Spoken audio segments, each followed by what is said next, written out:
Bonjour à tous et bienvenue dans ma chronique nutrition quotidienne. Je suis Céline Schmitt et je suis coach en nutrition et en rééquilibrage alimentaire. Et j'ai décidé sur YouTube de faire une chronique quotidienne sur un thème différent. Et aujourd'hui, j'ai envie de vous parler du gluten et de ses conséquences sur vos intestins. Alors, on va essayer de faire extrêmement simple, hein, c'est un petit peu le but de ces chroniques. Je vais essayer d'expliquer un petit peu le gluten. Alors, le gluten, c'est une sorte de colle, on va dire, qu'on trouve évidemment dans la plupart des céréales, notamment le blé, mais dans un grand nombre d'autres céréales. Et c'est vrai qu'il y a plusieurs années, même plusieurs décennies, et même concernant nos ancêtres, ils mangeaient beaucoup de produits à base de blé, de farine de blé, du pain notamment, et ça posait pas vraiment de problème. Pourquoi? Parce que le blé était d'une très grande qualité. Il n'y avait pas de produits transformés, il n'y avait pas de nocivité au niveau du gluten qu'on peut rencontrer malheureusement aujourd'hui dans nos sociétés ultra industrialisées et nos produits ultra transformés. Donc c'est pour ça que nos intestins, notre flore intestinale à nous, eh bien, n'est pas prête en fait à accueillir ce blé, ces céréales et à les digérer comme c'était le cas pour nos parents, grands-parents ou arrière-grands-parents ou encore nos ancêtres. Donc déjà, il faut bien comprendre ça. On n'a pas la même tolérance au gluten que ce fut le cas il y a plusieurs dizaines, plusieurs centaines d'années même. Alors le gluten, il y a des gens qui sont allergiques, mais c'est quand même extrêmement rare d'être allergique au gluten. On va plutôt parler de l'hypersensibilité au gluten. Beaucoup de gens sont hypersensibles au gluten et ça leur fait un certain nombre de réactions.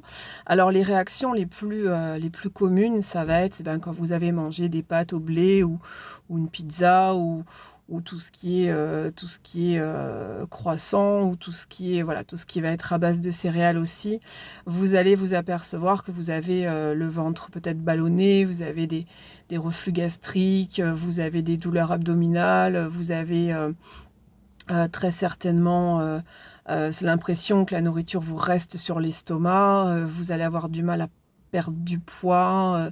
Voilà, ça peut même conduire parfois à certaines formes de mal-être chronique parce que le gluten est un élément qui va être perturbateur pour certains métabolismes, pas pour tous, Dieu merci, mais pour beaucoup de métabolismes, le gluten peut être source de soucis.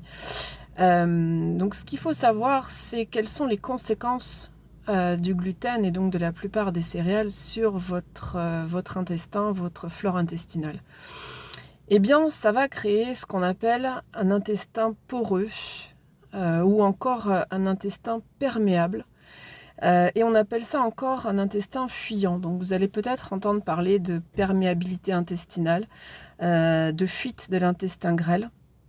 Tout ça, ce sont des synonymes pour dire que, en fait, quand vous allez manger du gluten, et quel que soit le dosage, ça peut être 1 gramme, hein, peu importe, quand vous allez manger du gluten, il y a une réaction qui va s'opérer dans votre intestin. C'est que le gluten va créer, allez, on va simplifier, on va schématiser, va créer des trous, hein, des petites cavités, des petits trous dans votre paroi intestinale. Ce qui va faire en fait l'effet suivant, c'est-à-dire que là où vous avez un intestin impeccable, en fait l'intestin va se charger d'éliminer les toxines par les voies naturelles.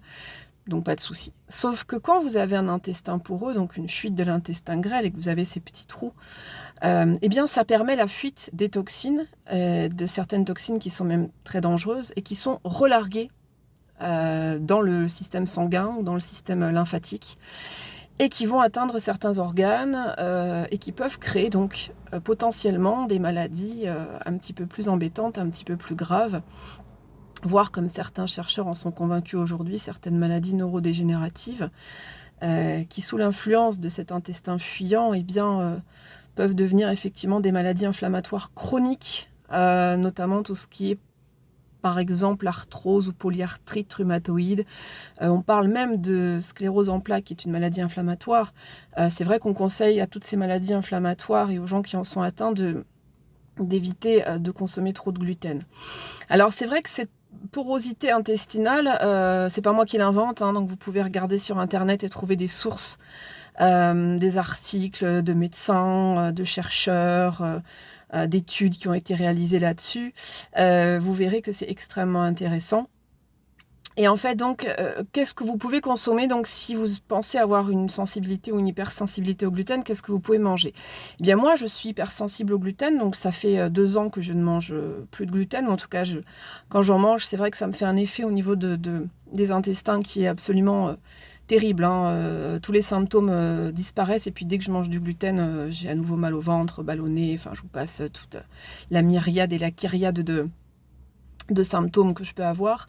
Donc, qu'est-ce qu'on peut manger? On peut manger du riz, hein, du riz blanc, plutôt du riz complet ou semi-complet, c'est encore meilleur, le riz semi-complet.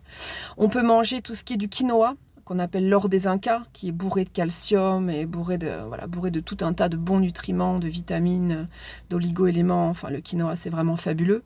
On peut manger du sarrasin. Moi, j'achète des pâtes soba, les pâtes japonaises qui sont au sarrasin, qui sont très très bonnes, vraiment.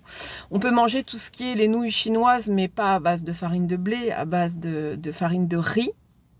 Donc c'est hautement digestible, donc ça et digeste, donc ça je vous le recommande. On peut manger tout ce qui est l'amarante, qui est aussi une céréale. Voilà, donc il y a pas mal de choses à manger, mais c'est vrai que quand vous allez faire vos courses, il faut quand même regarder les étiquettes et voir s'il n'y a pas des traces de gluten, parce qu'il y a du gluten un petit peu partout, et que soit ça vous pose un problème, et à ce moment-là, il va falloir que vous essayez peut-être de supprimer le gluten. C'est ce que j'ai fait. J'ai commencé, moi, par supprimer totalement le gluten pendant 15 jours. Et les effets sur ma digestion et mes intestins ont été tellement extraordinaires que je me suis amusée après à remanger du gluten, et j'ai tout de suite vu voilà, qu'il y avait un souci. Donc, c'est même pas une question de mode, un effet de mode ou de snobisme, ou voilà, en disant je vais dire que je suis hypersensible au gluten parce que c'est une nouvelle mode. Non, non, aujourd'hui, si vous tapez sur internet hypersensibilité au gluten, imperméabilité intestinale, intestin poreux ou fuite de l'intestin grêle, vous verrez que c'est vraiment quelque chose de scientifiquement avéré aujourd'hui. Donc il faut que chacun fasse l'expérience de sa tolérance au gluten. Hein, il y a certaines personnes, encore une fois, qui mangeront du gluten sans aucun problème de digestion, et c'est tant mieux pour eux. Et puis d'autres personnes à qui ça peut vraiment causer des soucis et entraîner par la suite, toujours pareil, avec un système d'accumulation, hein, à cause de cet intestin qui est mal en point, et bien peut-être créer une émergence de maladies inflammatoires chroniques.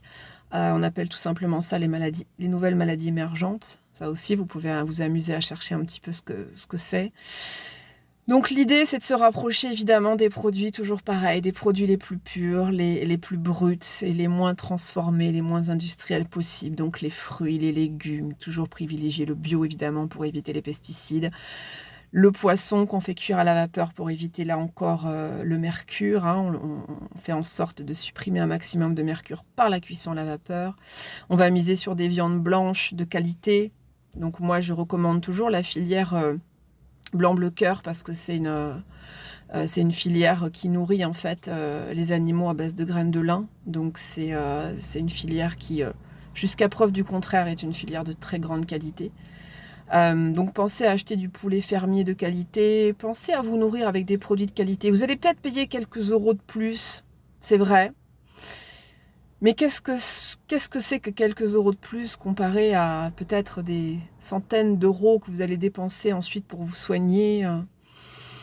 Voilà, pour moi, le calcul est vite fait. Je préfère mettre 1 ou 2 euros de plus pour avoir des vraies pommes bio, que d'acheter des pommes à 98 centimes les 3 kilos, mais qui vont être bourrées de pesticides. Voilà, donc je préfère manger moins peut-être de pommes, j'en achète moins, mais je sais au moins que ce que j'achète et ce que je consomme, c'est de la qualité. Donc tournez-vous toujours vers le brut, et puis rapprochez-vous d'un naturopathe ou d'un médecin nutritionniste qui va pouvoir peut-être vous faire un test sur l'intolérance au gluten pour savoir où vous en êtes. Si vous avez un intestin abîmé, il faudra certainement prendre des probiotiques ou des prébiotiques ou des symbiotiques.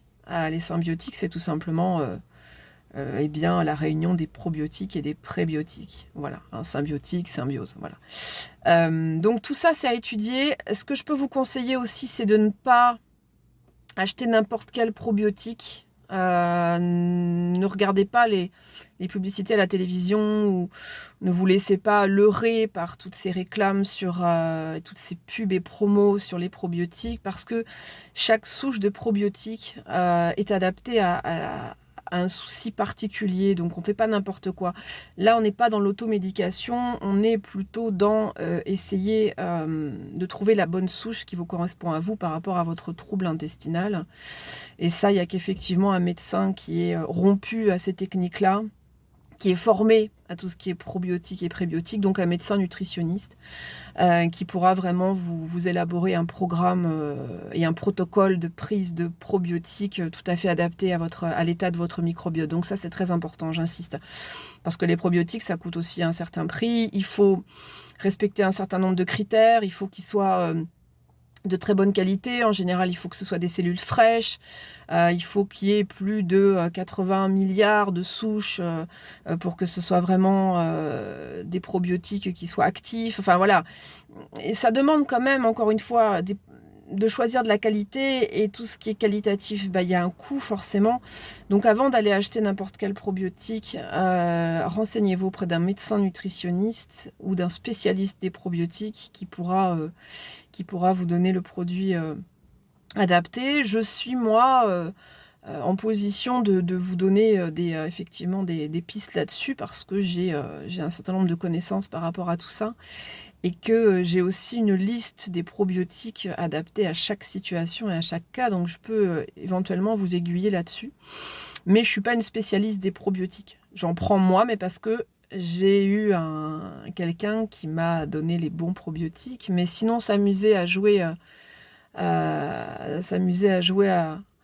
l'enchanteur et à faire n'importe quoi en automédication, c'est pas les apprentis sorciers dans le domaine médical, c'est jamais une bonne solution. Il faut toujours avoir des références sérieuses et solides. Voilà, donc écoutez, je vous souhaite une bonne journée. J'espère que j'ai pu vous donner quelques précisions sur cet intestin fuyant, cet intestin poreux, cet intestin perméable. Et j'espère que vous pourrez suivre mes chroniques futures. On va parler de plein de choses. Donc moi, je suis coach en nutrition et rééquilibrage alimentaire. J'ai perdu 22 kilos à ce jour en suivant un programme justement basé sur tout ce qui est digestibilité. Donc je me suis vraiment fiée à mes intestins. Et donc ce que je vous propose, c'est de faire un questionnaire avec moi qui va me permettre d'établir un petit peu on va dire un protocole justement qui va être personnalisé, donc qui va vous être destiné, et sur lequel je vais pouvoir faire un suivi. Alors c'est un suivi, un protocole que je peux faire par téléphone, parce que je vous pèse pas, je vous mesure pas, tout ça je vous laisse le faire, moi ça m'intéresse pas. Ce qui m'intéresse, c'est effectivement l'état de vos intestins, comment vous allez digérer certains aliments, et pouvoir me baser là-dessus pour vous faire un vrai programme élaboré, et qu'on puisse avancer ensemble pour que les conseils que j'ai pratiqués, toutes les choses que j'ai testées, les astuces, tout ce que j'ai testé, puisse vous être utile. Vous pouvez m'écrire pour un premier contact sur objectifnutri@gmail.com. On discute, on s'échange les coordonnées téléphoniques, on voit un petit peu si on a envie de travailler ensemble, et puis je peux vous suivre et travailler avec vous, même de la France entière, absolument aucun problème là-dessus. Je vous expliquerai tout ça dès que vous m'appellerez. Vous me retrouvez aussi sur LinkedIn, sur Instagram, sur Facebook.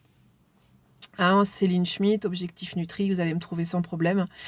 Je suis sur Twitter aussi. Voilà, et j'espère à très bientôt, et à demain déjà pour la prochaine chronique. Je vous souhaite une bonne journée et portez-vous bien. Ciao.